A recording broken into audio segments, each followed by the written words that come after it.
Hey guys, welcome back here for our new series that we started last time. This is the second episode in it here. Of course, the Fixx album review series kicked it off with their, quite frankly, kind of a hidden gem of a album with Shuttered Room, that debut album. But today we take a look at this next one here. I believe it was, 82 when it came out, if I'm not mistaken? Or 83.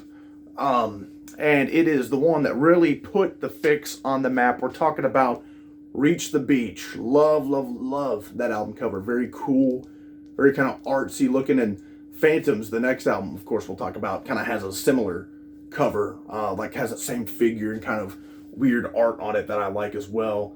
Of course, got the gang on the back there and everything. But yeah, this is the album that definitely put the Fixx back, or not back on the map, right? But on the map for the first time, right? With some major hits, and I mean, these songs are quintessential 80s songs for sure. So and the production on this thing, I'll go ahead and start it off with that, is just, Shuttered Room had some decent production, but like not really like up to par with some of their later stuff. This is where it immediately, on this second one, kicks in production wise, that is just fantastic, super clean sounding. So we open it up with one of, if not the biggest hits off here, of the two major ones and some of their biggest hits ever. One thing leads to another. Love this one. I mean, it's fantastic. Never forget hearing that for the first time. You get that just cool, clean strumming sound that Jamie West Orm does. And it just got such a good kind of upbeat, fun groove to it. Super hooky. Fantastic song from the Fixx, period. I mean, I know it's their biggest hit or whatever, either this one or one of the other ones on here that we'll talk about, but it's hard to deny how damn good that is, and it's just going to get you, tapping your foot, bopping your head to it. Such a damn good song. It was a great groove to it. This next one is one of my favorites off here for sure, if not my favorite off here. I'm talking about Sign of Fire. This one, man, I'm telling you, is a killer one. It's got another just thick bass sound on it and everything. And I just love that. It kind of drives the song and has just a really cool groove to it. And I love Jamie West Orm, again, being the all-star that he is in this band. Does that little like just really with that clean tone, and it just, man, it rings through, and it's just a fantastic sound to hear. And love Cy Kernan's vocals on this track as well. One of my favorite Fixx songs ever for sure. Then we got this one that's probably my least favorite off here, but it's also pretty awesome. We're talking about Running, and it is another really solid one with kind of more upbeat one, less of like a bass groove led track. And it's got some cool lyrics and everything, and kind of does some, got just kind of some different time changes and stuff that kind of go on through it. And it's just not one of my favorite, not one of my, like, one of the songs that pops into my mind when I see this picture, this album cover here, or, just not one that I think of by the Fixx as one of the bigger ones off here either, but it is a good song, like, for sure. It's a solid one. I wouldn't call it filler by any means. It's just, if I gotta pick a least favorite, that's gotta be the one. Then we come up with that other massive hit, which, it's kind of hard to say which one is the bigger hit of the two. I didn't really delve into which one charted higher in the singles or whatever, but Saved by Zero, another all-time classic, man. I mean, I know you've probably heard this at least some point in your life, and it's just such a good song, that clean, strumming of Jamie West Orm, and just the soothing vocals of Cy Kernan, like mainly during like those verses and everything, and then a really cool kind of solo, but kind of not. It's kind of like, just some kind of strumming patterns and like some palm muting going on from Jamie West Orm, and then throwing in a couple little licks in there. It just sounds really freaking cool. Such a great song. One of the top ones off here, and one of the top songs of them ever, period. And that's being as big of a hit as it is, and it's just that good. Then, oh man, this one is one of my favorites. Opinions. This one is a kind of a slower one. that is just really good, though. I mean, Cy Curnin shows off some of that vocal range, and it's got kind of a little bit of a darkness to it, kind of a bit of a dark side to it. But a really cool kind of slow grooved one that kind of kicks in, and kind of Cy Curnin kind of gets a little more aggressive with his vocals in the chorus. That makes it for just a fantastic, one of my like top 2 or 3 off here. Then man, same with this. We go over on the side 2 with the title track, Reach the Beach. This one kind of has a groove, kind of like the kind of tempo and everything to it kind of reminds me of or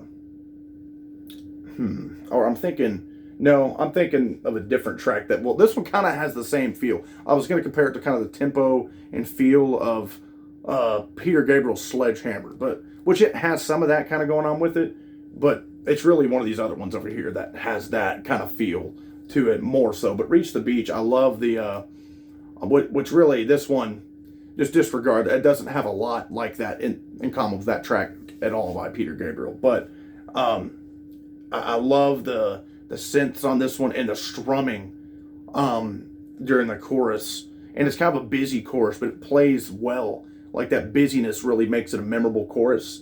And I love the strumming in between, like after he says, I reach the beach.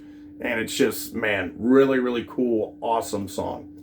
Then we go with Changing, and just a clean, crisp sound on this one, man. I mean, it's kind of got some quieter parts, and then you'll just hear some of that ringing and dinging, or whatever you want to describe it as, Jamie West Oram does on that guitar, and just with some very, very clean and memorable synthesizer moments. Another top tier, one of my favorites off here. Changing is hell of a deep cut, that's for sure. Then the one I was talking about that kind of has that Sledgehammer kind of vibe is really this one, Liner, which is another one of my favorites off here. It very much has a very similar tempo and kind of groove to it. Kind of has some horns going on in it. And it reminds me a lot of that song, which I love that song by Peter Gabriel. So, which, you know, honestly, I'd say I like this song even better, of Liner by the Fixx here. And it's just such a deep cut track by them that definitely, I mean, it's just got a very, very hooky chorus, and with that kind of cool bass groove and tempo going on, just really makes for a fun, memorable song. Then we go with Privilege, which I kind of forgotten how that one went until like it got to that chorus, and it's kind of an interesting sounding one too. I would say it's kind of near the bottom, like right above Running as my least favorite off here, but still a very, very good one. I forgot kind of how that one went until it, you know, kicked on, and I was like, oh, this one. And it's got a really fun kind of upbeat chorus while being kind of a quieter song, and very instrumental in a lot of moments, more so than relying on vocal work, except during that main chorus. But then we close it out with, man, this one might be just the best one off here. It's hard to say, but Outside, talk about that cleanliness, that and then it's like a ring, like a chime on Jamie West Oram's guitar. And again, Cy Curnin's vocals, he does some very nice falsetto stuff on here, and just some very, very good work, and just a very powerful, kind of a dark, sorrowful song, kind of. And if you really kind of listen to the lyrics, at least that's kind of how I take it. But very, very cool song. That is one of my favorite Fixx songs of all time, and a great closer for the album. I mean, this album is quintessential 80s synth pop for me, one of my favorite synth pop albums of all time. That damn good. And I just, man, hell, after this review, I might just pop it back on the record here in a little bit again, because it's just that freaking good of an album, man. I'm telling you, if you aren't really familiar with this band, they are more than just those 2 big hits that you've probably heard. One Thing Leads to Another, Saved by Zero. But those are also great songs by them. But there's just so much more to dive into with the Fixx here. And diving into Reach the Beach is a great place to start diving into.